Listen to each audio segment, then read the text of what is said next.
Hello and welcome to ClapperCast. I'm your host as always, Carson Timar, and today we are jumping into the Road to Halloween series, continuing by talking about Hitchcock. Specifically, we're talking about one of Alfred Hitchcock's final features, Frenzy.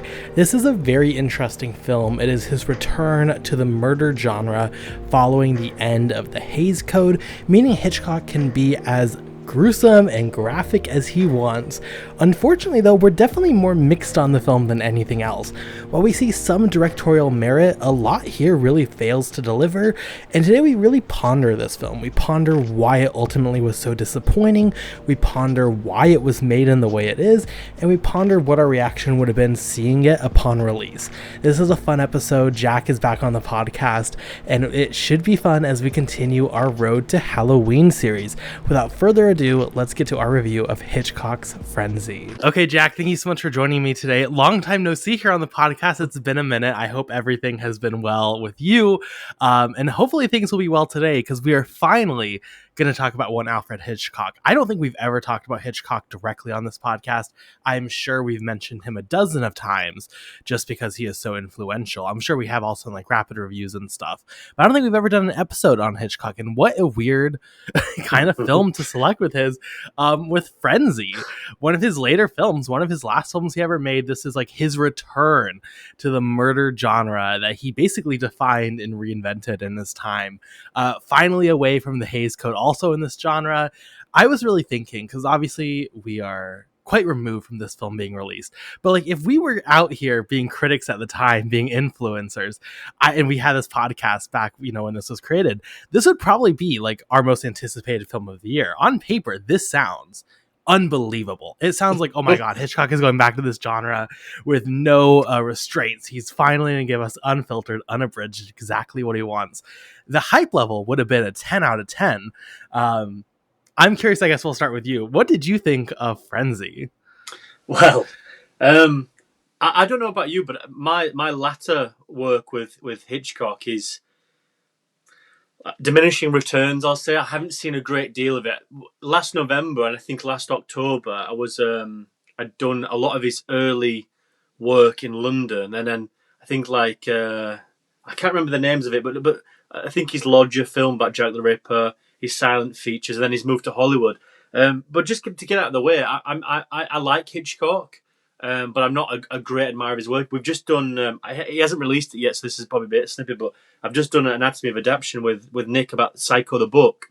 So I got to watch Psycho 35mm scan I've got, just to tick it off as well, which is fun to watch. So it's weird that we've chosen this, and then having watched that, and then sort of removed. But I'm for a long time, I because I hadn't seen his latter work.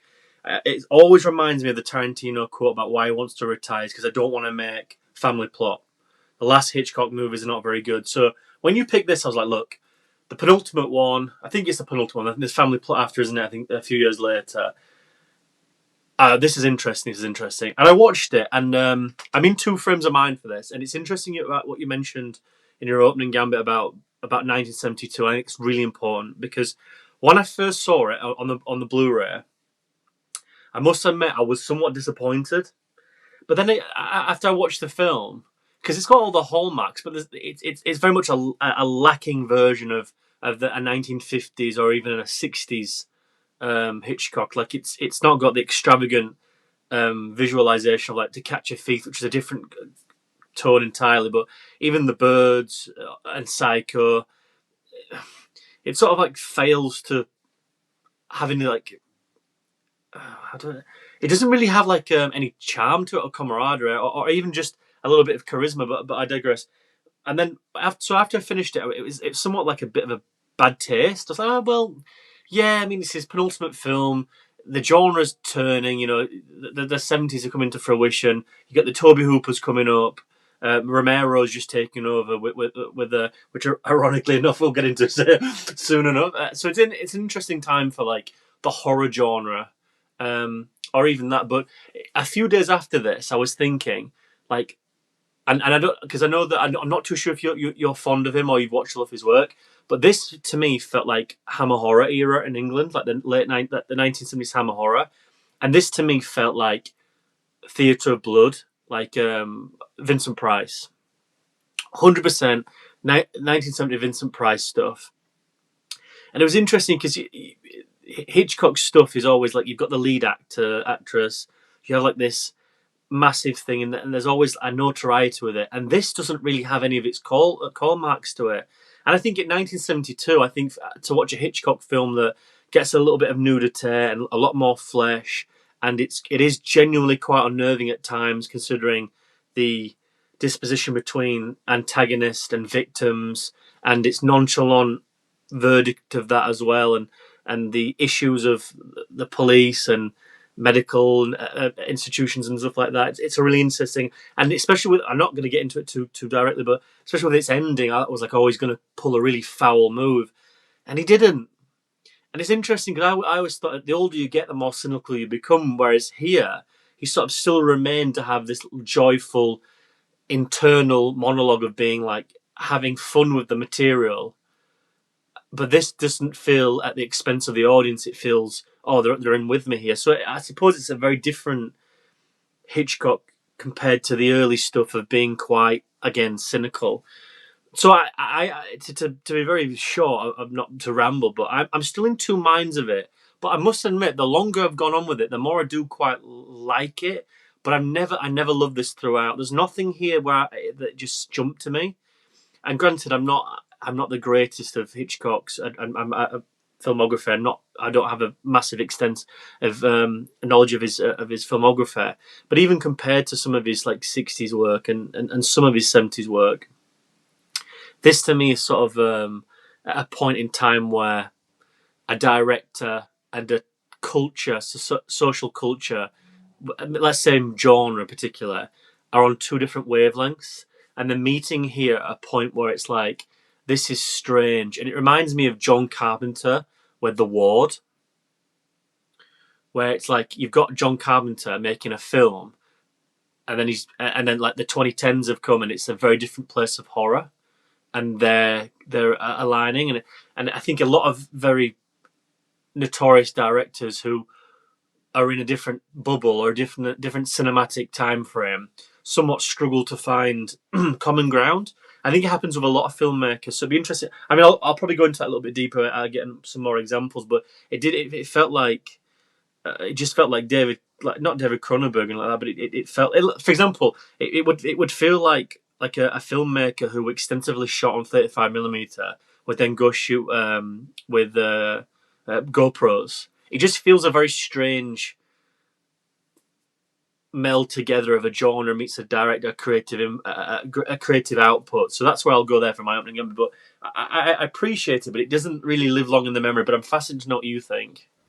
No, I definitely agree, and it's somewhat ironic that this is one I think we both watched like a couple weeks ago. Yeah. So like a weird one for just to live in the memory for that long.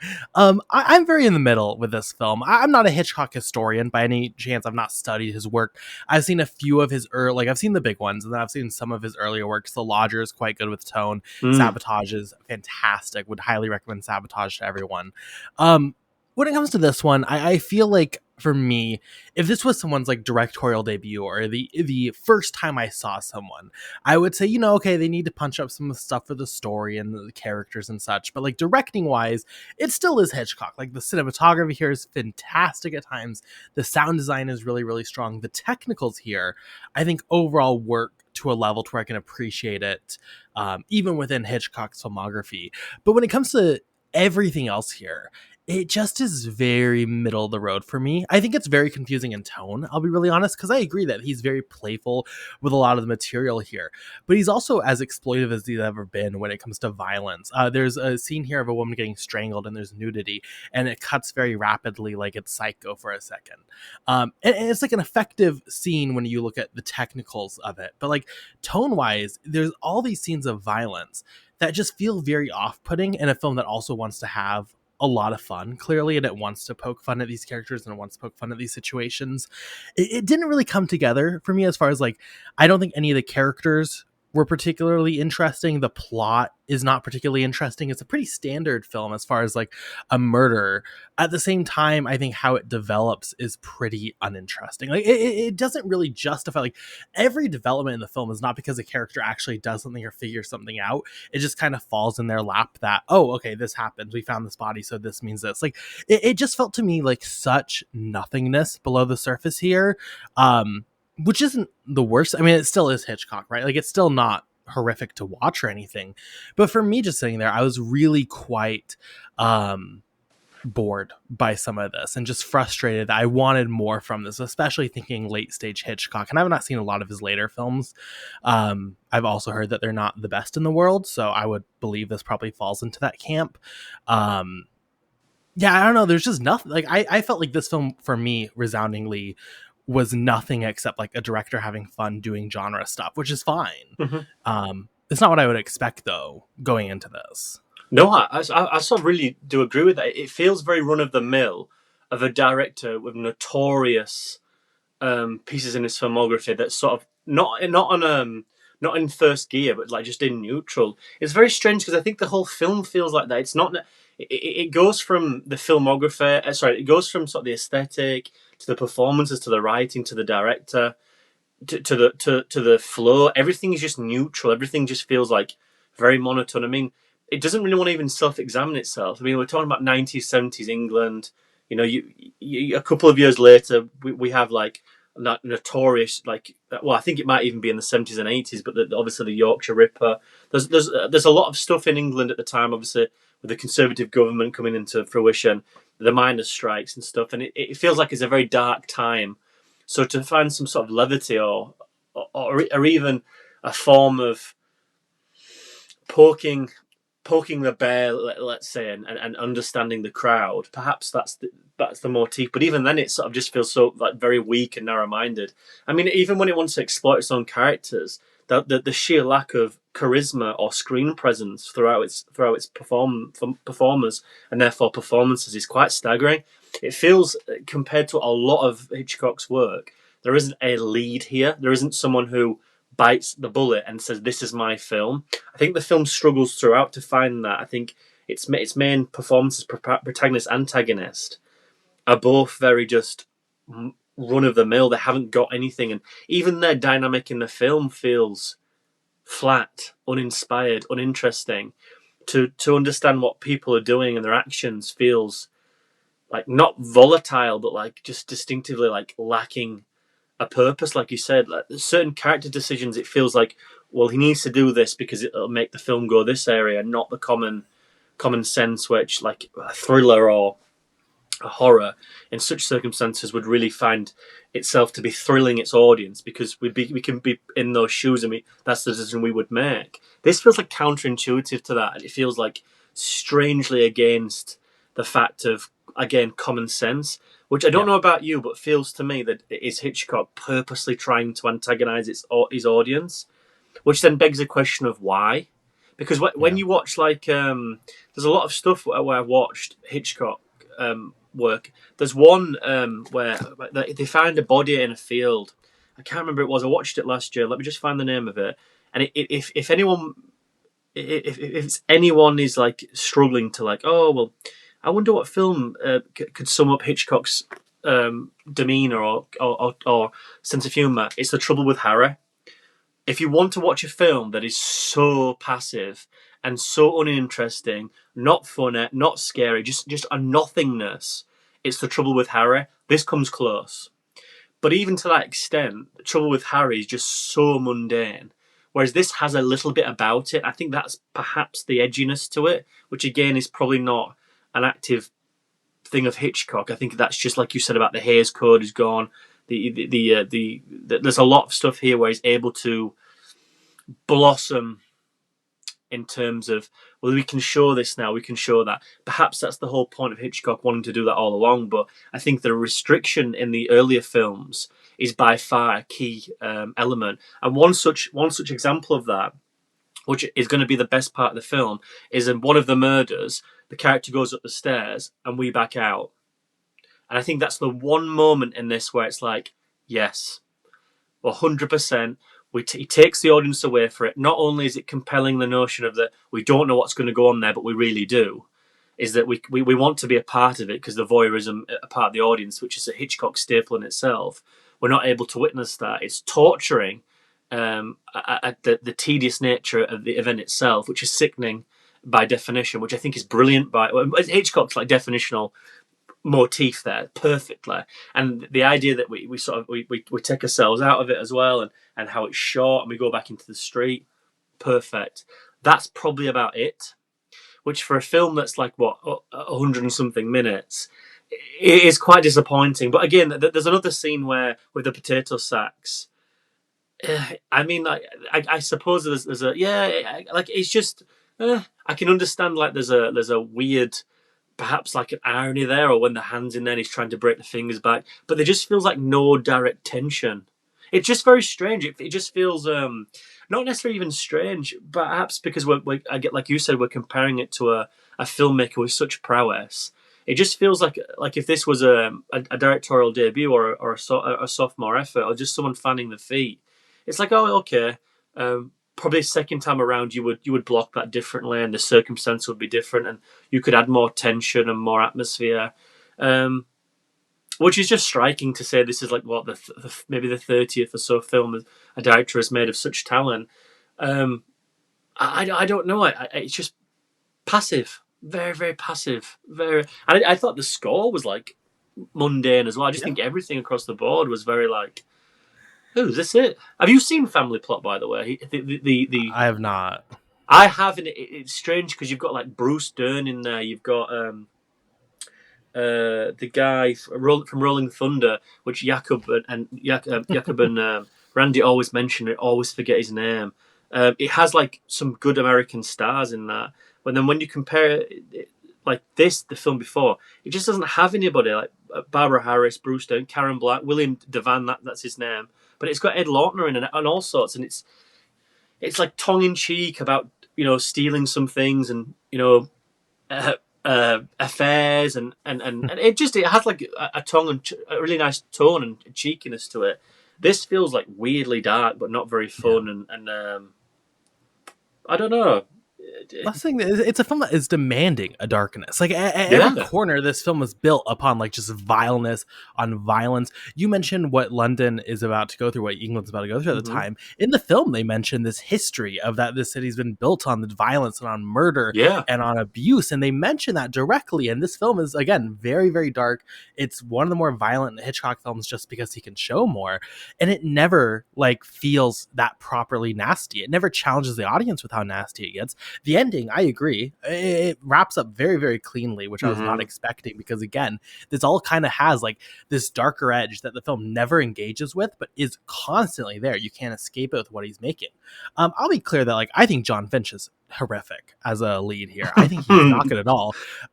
Very funny though, because continually a major plot point is he's like, look at my face. Do you think I could kill someone? In Peace and Love with John Finch, he does look like someone who would murder people, like would not be shocked at all. Carson, like, it's insane. if anyone's out there, if they want to Google this actor and then Google what Peter Sutcliffe looked like, it's like the same person as well. Like it becomes, there's a strange irony there that is not, and it's inadvertent. Don't know if it's intentional or not because it just like it plays it so sincerely of like, look at this innocent guy who's saying that, but like no, I would like be like, oh, kids come inside. Like it just looks not what I would cast in that role. So that was very odd to me also. It's just not that good, and I don't know. I guess I wanted it to be better. I don't know if I could give a single reason why anyone would watch this film. I don't really know why Hitchcock made the movie, to be honest, because it also doesn't necessarily feel like he's just going through the motions. Like it's just like it feels like he makes a conscious choice not to engage with like intelligence with the plot because everyone acts insane. It is a movie that you have yelling at your screen. Like, why would you ever make these choices? Yes. I don't know why he would do all that though, because if it was to challenge the audience, why make a narrative that is so unchallenging? Like, why make a film that at every point makes the choice to just like be mundane, as you say? I don't get this film, and I really wish there was more like essays or more conversation on the film or more interviews, because like it's a film I'm somewhat fascinated by, because I just would never have expected this from Hitchcock.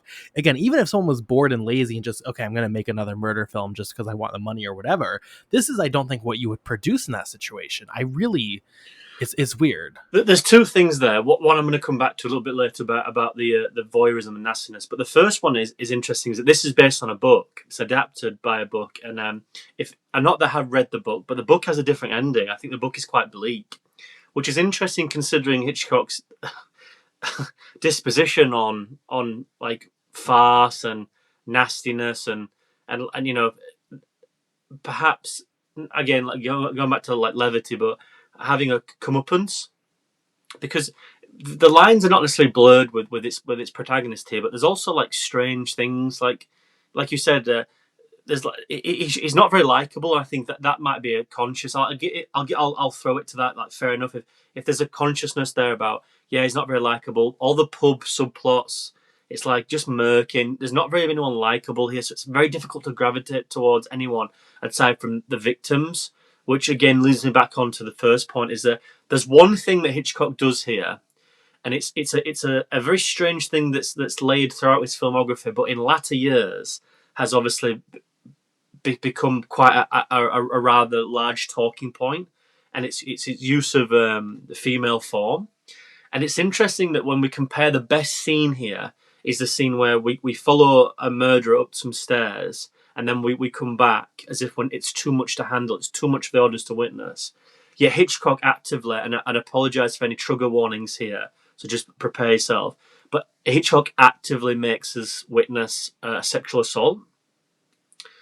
And I find that the two of those things coexisting very strange, as if to suggest that the sexual assault is easier to bear witness than the murder of something that we've already witnessed as well. Which to me is a really strange choice for the audience to dissect and then to withstand, because Hitchcock, has got a very without. How do I explain this now? I'm not going to go into any details here, but you can go out there yourselves. But Hitchcock and the female form on screen and behind it, on camera and behind camera, is a very controversial and gritty relationship.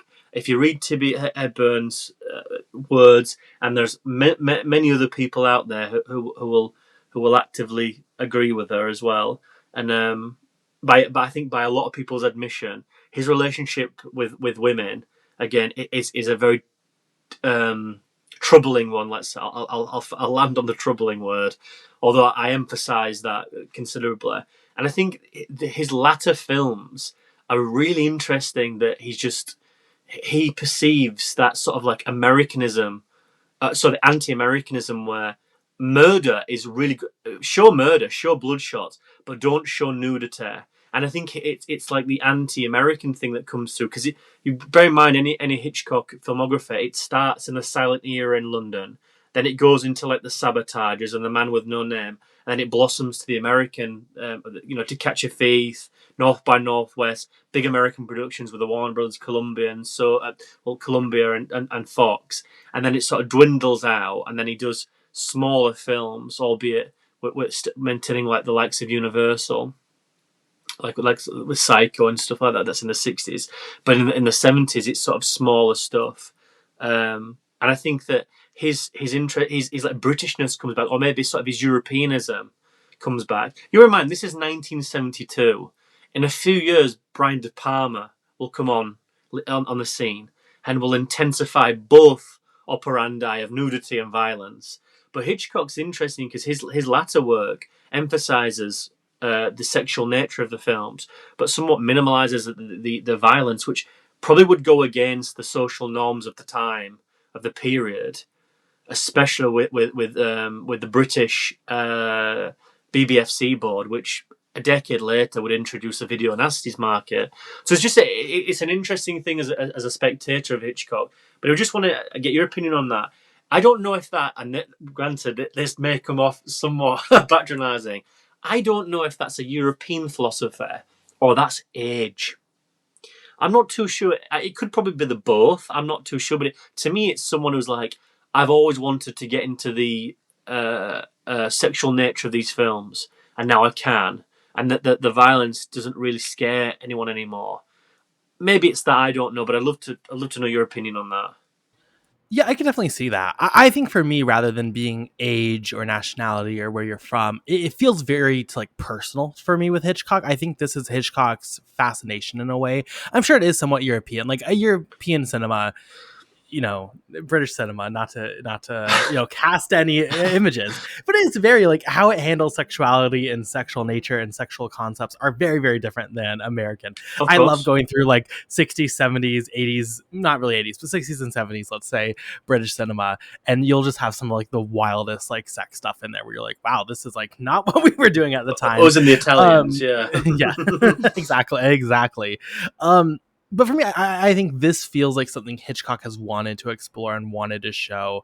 And I think throughout his filmography, you can see little pieces where he's really fascinated by this type of stuff. One thing that really stood out to me was the conversations in this film about like masochism and sadism, Yeah. which you also get throughout the entire, obviously with Psycho, there's a million thought pieces you can look at. And Hitchcock gets away with a lot because he projects these upon murderers to where you're not going to be like, aren't you being a little rude to the murderer? But some of the language he uses, like it does feel like he has like this personal thing where he's like, wow, you must be sick and horrible and disgusting to be into causing pain or something. It's like, well, there's layers to it, right? And like, again, you're projecting on a murderer, rapist. So it's like, you're not going to be offended by it.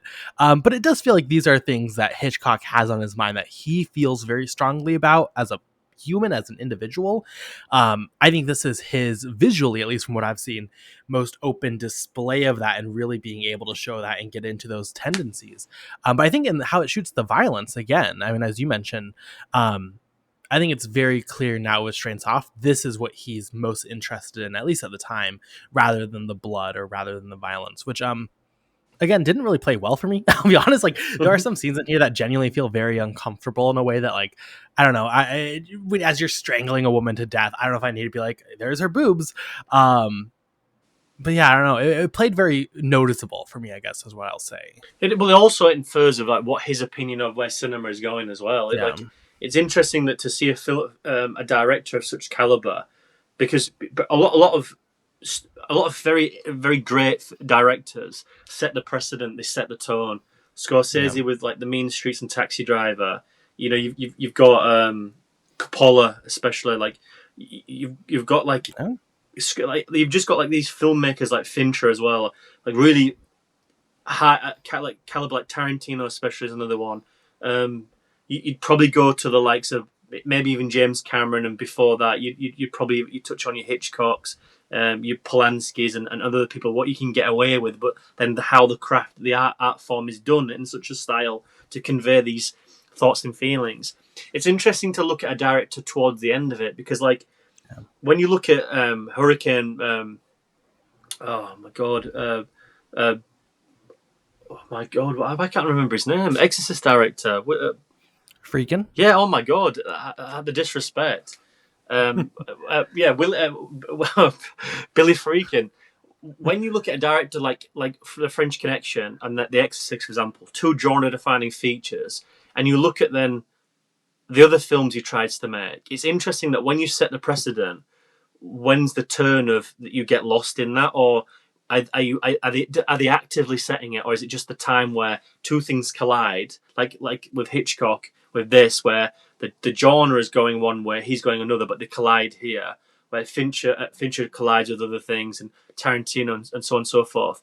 Tarantino's never sort of had anything collide against him. Scorsese to a certain degree has. Fincher, yes, with digital filmmaking, but really great directors never get twisted or let the anyone else, the social culture discourse, change their direction. I don't mean that in a literal sense of a filmmaker. I mean like just their trajectory. This with Hitchcock feels a little bit different. This feels like a director who is pushing the boundaries, but also it sort of infers that he's a filmmaker who thinks that sleaze is coming back. Or not I don't want to say like sleaze, but you've got the Italian market, you've got the Argentos coming through. You've got there's a massive like Italian thing there coming through, but that European market is still quite small because of the issues of obviously with the ratings board, and that's never going to translate to America. It probably still hasn't. And then so it's just interesting to see like him getting. Is this him just being able to get away with it, or is this a conscious decision of, well, this film needs that sequence, this film needs that? So when you look at Psycho, you look at the shower sequence, and that film needs to be shot in black and white because of the issues of the ratings board, and also for the 1960s board anyway, but also because the culture, the society at that time isn't ready for it. And the editing style there to get away with that is a genius concoction of the culture meets the cinematic prowess, and then the chocolate syrup sauce to go through to that. That's brilliant. But that's it needs to work like that way in order for that to happen. When you look at something like this, 16 or 14 or 12 years later, it doesn't feel the same in a sense of this needs that to convey this. I think this feels like, oh, I don't want to say it because it feels really narrow-minded. Who am I to say? But it just feels very slack. It feels very like second thought, because I look at the broad spectrum here, and you probably feel the same.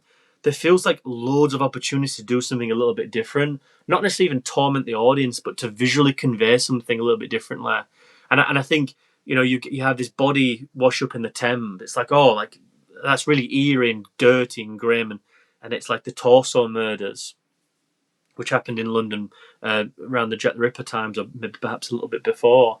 And it's in an interesting predicament of like, oh, this body washed up. It's like white. It's nude. It's been left for the world to eat up, and everyone to see this body in what is like a very disgusting bit of intimacy. Brilliant. That works brilliant. And then you get to like certain other scenes. I'm like, why is that to shock me, or is that to showcase terror? I don't know about other scenes about nudity. I'm sort of I'm still in two minds of it.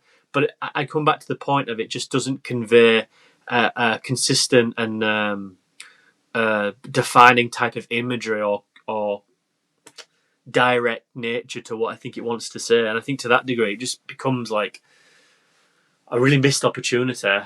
Most of all, I don't know how you feel about that, but well, it's also interesting just how like dry it plays. I've seen a lot of people online comparing this to like De Palma specifically, and not that I'm a De Palma scholar. I'm definitely not the one on the call here who's going to give a thesis about it. But like, there is no sense of sensuality or sexiness or tension in that sense when it comes to these killings or these women or these relationships. Like, it's just very dry violence, very nasty in a way that I think it's very nasty. Yeah, again, in a film that otherwise really seems to reject nastiness. It's very odd for me. I like, though, like, that's the only part of this film that I see like a decision being made that is like clearly different than just making a movie for the sake of making a movie. It feels like he has something he wants to either say or experience with making these scenes and making those death scenes. So for me, I almost feel like this whole movie is an excuse to shoot violence finally in a way that he's interested in doing. That would be my take. Because outside of that, if you remove those, what else would be the draw of making this movie? He doesn't have a super inspired story. He doesn't have a super inspired characters or direction or statement or, reflection of society. I thought maybe it was a British thing versus an American thing, and I just didn't see something. It doesn't seem like that's the case. It just, for me, that's the only part where it feels like Hitchcock. And I again, I'm not necessarily even saying he does it well or I like those scenes at all, really. But it's the one part where it feels like Hitchcock really comes alive with something that's like, this would be a reason to make a movie, is to finally get to make these scenes maybe how you want them. I don't know if he always wanted to or just in this moment. For me, it feels like that's what this movie is for Hitchcock, are those scenes. You mentioned something earlier about like, if we were in 1972, this would be on our anticipation list. And I wholeheartedly agree with that. But the other interesting thing about this is how the hell did they actually advertise this? Because it doesn't have very much. It's not like the Psycho. It's not like the birds. It's not like anything else in a sense of it's Hitchcock towards the end, and yes, it has the notoriety of the Hitchcock above the foyer, but it doesn't have a lead. It doesn't have a star. It has a director and a motif. It has a theme of murder, and those two correlate with each other to maximize an audience. So by that very definition, if we go into this, and this is ultimately what it wants to define itself, because it has really no other option, is its namesake and its theme. So it gravitates an audience for both of those things. Well, if you go into this, you don't get much Hitchcock. So I think that becomes a negative. And the second thing is the theme of it. And I think what we've said throughout here is that it's just not very inspiring. It's not very invigorating. It's not very entertaining. It's not very scary. It's not very anything. It's just a very much small flavour of very little affairs. So anyone going into this in 72 and walking out of it, I can understand why they would be somewhat dismayed. That being said, I do think it's an interesting thing to look at Hitchcock and say, what have you got bar the star? And when you look at this film, and yes, it's a penultimate feature, and yes, I think he's tired out, and I think the genre's changing rapidly, and I think it's an interesting of an old dog in a new world, so to speak, and I think it's an interesting look into that. But left to the genre, it doesn't really come up trumps, and I think to that degree, it is very much low level Hitchcock, but it's nowhere near as bad as like The Trouble with Harry and other things which I was like, this is just outer-worldly boring. I think this is just disappointing, but there are and maybe that for some people would probably be more cruel than this is just dire. I think to a certain degree, I think if you're going to go watch a film by it, and we've both had this, we've done stuff like this, and we've watched like really great filmmakers make a film, and it's like, this is just boring. And I think that does come across as being worse than just actively shit, because the expectation of something like being so interesting and on the precipice of just being so good, it's just mundane. I think that is a worse output than, yeah, it was just bad. Like this is just bad. Like, this isn't bad. It's just that it's like, I'm just waiting for it to go into second gear. I'm just waiting for something to happen, and I think throughout it's just so boring. Like the police angle of it, like that with the dynamic there, like it just feels like from a 1970s TV show, and it's like, yeah, okay, but like it's overplayed repeatedly, and it's not very funny the second time, and then it's just thoroughly thought through all the time to like make the running time, and then you've got like the hospital where they drug the guard, which feels like out of Porridge, a 1970s BBC comedy. And I'm just thinking to myself, it's like, there's just such an interesting angle of, and again, I keep on reiterating that word interesting, but it's just a very, it piques the interest, I'll say. It just piques my interest, but it never falls through on anything. You weren't laughing every time he went to dinner with the girl and then she was making this strange food? I mean, the first time was funny enough, but the fourth time is like, are we doing this again? Like, really? Like, someone... Maybe that's him just, like, reveling in his own weird sense of humour. It's like, I find this so funny because it's tormenting the audience. But I think he sort of forgot the notion of these people actually buying a ticket to want to watch this film. I think someone probably got a little bit more egotistical as time went on and went, I can make anything work. And I think this just goes to show and to prove Tarantino, sometimes the culture, the cinematic culture, changes a lot more than the director thinks. And I think Terrence Malick is a prime example of someone who left, came back, and just has not sort of got the idea of those films don't really work. To each their own. But a lot of filmmakers do it. You get lost and you try to find it. And I think, film is just so fast moving. It's like Danny Boyle's a great example. Danny Boyle is a filmmaker with every feature is like either on the cusp or like 2 years ahead of the cinematic culture. Like 28 years later is a film which we reviewed on here, which I constantly think about. I swear to God, I have not thought about that film every single day since I've seen it. I love that film. I cannot wait for its born to different podcast. We'll be there in January. Different We will. podcast. But back to my point, even with the likes of Trance or A Life Less Ordinary or Trainspotting 2 or just anything distinctively different, like again, 28 Days Later at the time, and then after that, Slumdog Millionaire, um, and you know there are some misses there. Don't get me wrong, but he constantly feels on the verge of like dictating the pace. Like I'm going to do this, and I'm going to get a score to match that in 2 years' time will be the mainstream. Like getting Underworld in Trainspotting in '96, and it defining the late '90s in the acid house. Like getting Young Fathers with 28 Years Later, making themes of Alex Gall at the beach. You know, and granted, like Steve Jobs, with he feels like just doing like a 3-act film in one shot. Like this, and then you get like 1917 with Sam Mendes. He feels like he's on the precipice of just constantly trying to do something. When you compare it, granted, a totally different genre of a filmmaker, don't get me wrong, but when you compare it to the likes of a Hitchcock here, this feels like a director who's maybe 4 or 5 years have got no real idea. I think that's perhaps been in the bubble of the American market because you're only as good as how much money you make. No one gives a shit about if the film's very good. And granted, that's across the board, but especially working for those companies.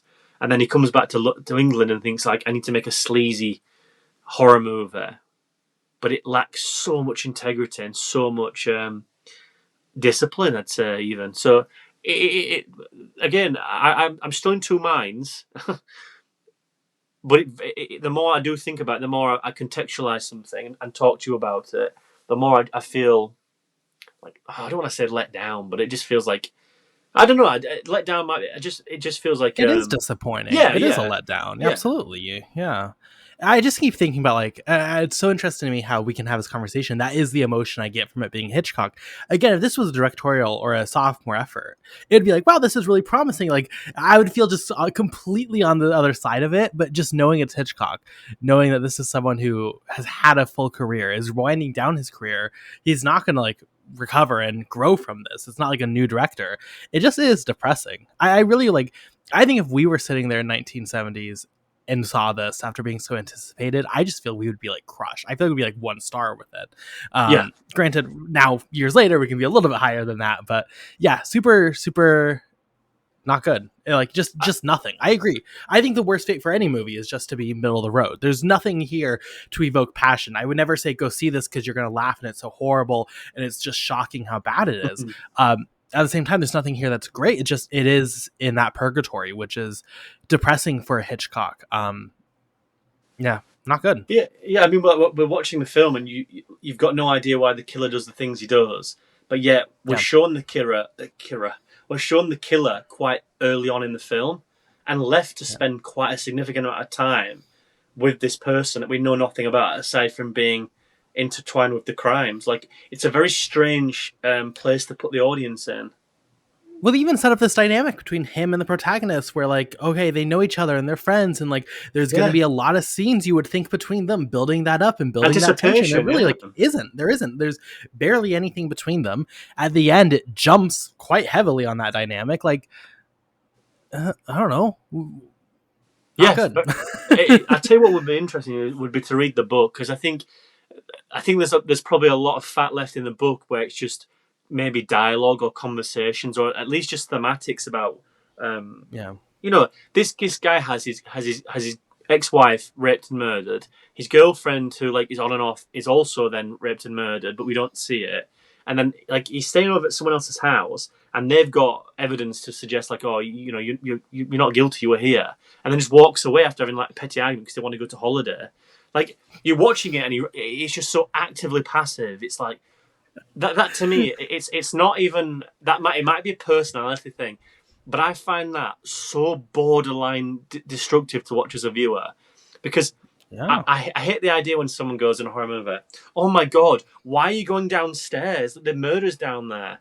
Like, hang on a second. Like, first of all, it's a film. It needs to go on. And secondly, like, aren't people like inherently inquisitive anyway? So I can allow that stuff to go. But this is like, what? Like, you've just got an alibi. You're gonna go to. They might even have had the death penalty here, because at Ten Millington Place, the guy who was like actively killing people at London around this time, like literally was doing it. He was like doing, again, trigger warning, but like bringing women in to like get them to have an abortion and then gassing them and burying them in the walls. Fun fact, was born not about 3-4 miles away from where I live, which is also quite frightening. But yeah, 10 Millington Place by John Hurt and Richard Attenborough. Great film, by the way. But you look at that in comparative, like there's dark and dirty things happening in this world, and then I'm watching it, I'm thinking like, how can you just stand there and like the police are actively going for you, and you just like, I'll just walk out and I'll find somewhere, I'll just stay at your house, and I just sat, and I think that from that moment I checked out. I think I'm not bothered anymore. I couldn't give a shit. And then when I got to the end, I'm like, yes, like you deserve this. As horrible as that is, like you deserve this. You naive, ignorant bitch. You deserve everything you've got here. He's caught you red-handed. There's a woman in there that's naked. Again, it's like also like, right, and like you've hit the body, like a great cynical nature to Hitchcock, like brilliant. And even just like listening, even if it just ended with like both of them turning around and hearing something go up the stairs or a noise, then the anticipation of that is like, oh, brilliant, we don't know. Yeah. But then it gives us like a finality to it. And I'm like, why are we giving this person who has actively demonstrated such an ignorant viewpoint of everything, who is not very likable, he's overly cynical, and he's just downright ignorant to everything that you've got. It's like, is that the tongue-in-cheek thing that he's going for? Because if it is, it's such a strange sense of humour. What is that? What is that? That's not even like, what is that? I wish I had answers. It's shocking. It's weird. It's just like, it's a weird one. It might be one of the weirdest movies we've covered. Just like, I don't know. It's interesting to note because I remember reading about it. Like, apparently his daughter refused to watch this. Said it was his father's dirtiest film. Which is like, yeah, I think, literally it is. But I can imagine at the time this would have been like Hitchcock and his actively showing nudity. I bet that's quite not thrilling, but an interesting attribute to behold. But I mean, well, that is another thought I had. Is like maybe back in the time, like this, just content wise, because we didn't have the decades and decades of seeing nudity and such that we've seen now. Maybe this was like truly horrifying and shocking. Maybe just that enough. Very like, this is the next version of the train rolling into the station in the first film and everyone runs away from the theater. Like, yeah, maybe this really was enough to where people were there horrified and like, oh my god, I can't believe what I'm watching just because of what's here. That's also fully possible. Yeah, that would explain it a lot more. I think for those dirty bastards around at the time, I think you can either go watch one of these films in Soho at a midnight theatre, never sit too close to anyone who's, polishing a lamp or something at the middle of the night, or you can go into the cinema and you can watch it like in a film like made by Hitchcock. I think that's like one of the strongest attributes. I'd love to know if this made any money. I'd love to know if it was profitable. I imagine so, but at the time, I can imagine it was a bit commercial. It was quite successful critically. Maybe not so much, but I bet critically it was loved. I find that strange. I find that does marvelously funny script, a superb cast, ingenious, fresh storytelling ideas, stand for the same audacious and often outrageous mixture of humor and suspense. The last great Hitchcock script, yeah, complex and gripping. Maybe they watched a different film, but I don't see that whatsoever. Yeah, I could not tell you. It's one of the biggest film rentals of 1972. No, this did very well. Got nominated for a bunch of Golden Globes. People loved it. Stop! I don't know. Now. I don't know what we watched, but maybe it wasn't Frenzy. Not the same film. Yeah, I have no explanation even for that, but. Yeah, this was a weird one, Jack. So I think that's going to do it for our review of Frenzy. You can find this if you want to watch just a weird, kind of boring, middle-of-the-road Hitchcock with a weird amount of like sexual violence. You can go check this out. You can rent and buy pretty much anywhere. I'm curious, though. Let's talk about some good Hitchcock. Question of the week. favorite Hitchcock film. I think there's a lot to choose from. I will go first because I have two answers. I have like a kind of standard one and then a more inspired one. I would say Psycho is obviously fantastic. I cannot wait. I did not know Anatomy of an Adaptation was doing an episode on that. Cannot wait to watch that and hear your guys' thoughts on that. But I'd also say Sabotage. I think if you want a Hitchcock film that is like properly dark and nasty and a very interesting look at like terrorism, just like unabridged, like there's no haha fun terrorism, like it's just dark death. Highly recommend that film. 1936, I want to say. Really, really quite spectacular, and with modern events, kind of like topical in some ways. I would recommend it. I think that is a sleeper hit that I think is waiting to be reanalyzed and reseen, but like it's very, very good. Jack, what is your favorite Hitchcock films? Because you did two, I'm going to do three. But the reason why I'm going to do three is because you're not going to guess each one I'm going to do, because I'm not going to do the big ones. I'm going to go two smaller ones first. The first one is another like a sleeper hit, and that is Lifeboat, shot purely on a lifeboat. Which again, the connotations in England now about these people on a lifeboat, and one of them is a spy, a German spy from another boat who's on there and he's killing people off, and they need to get rescued. Weird, very strange representation of coming together. Another thing about what it means to be British, or what it means to fight evil. Strange connotations to now. Another one which no one ever watches is Jamaica Inn, which is it's a place down in Cornwall which I've actually been past, but I never went in. Which is about an actor who was all the time is Charles Lawton's in it, and it's Maureen O'Hara in that as well. Oh wow! But again, so it's a film like the late 30s about a pub and in Cornwall. And I won't spoil anything, but there's like pirates there. It's set in, I think, in the early 19th century, about getting stuff from pirates brought over, like gin and stuff like that, and getting and selling stuff. It's an interesting one. It's only 100 minutes, but it's good. Early Hitchcock, where it's interesting. It's not great, but it's interesting. But my favorite Alfred Hitchcock film is To Catch a Thief. And granted, I love Rope.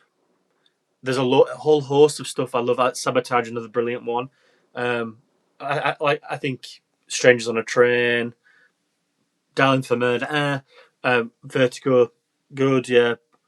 Birds, brilliant. Psycho, brilliant. I think, but for me, there is a beauty to that film that I think stands on its own 2 feet.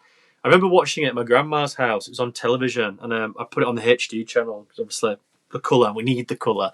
And I was like, this doesn't look that good. Like, no way. And then I went home and I've got it on Blu-ray and Paramount, and I've never watched it. And about a couple of days later, this was a few years ago now, and I watched it and I was like, oh my God. Honestly, like just thinking about it now gives me goosebumps.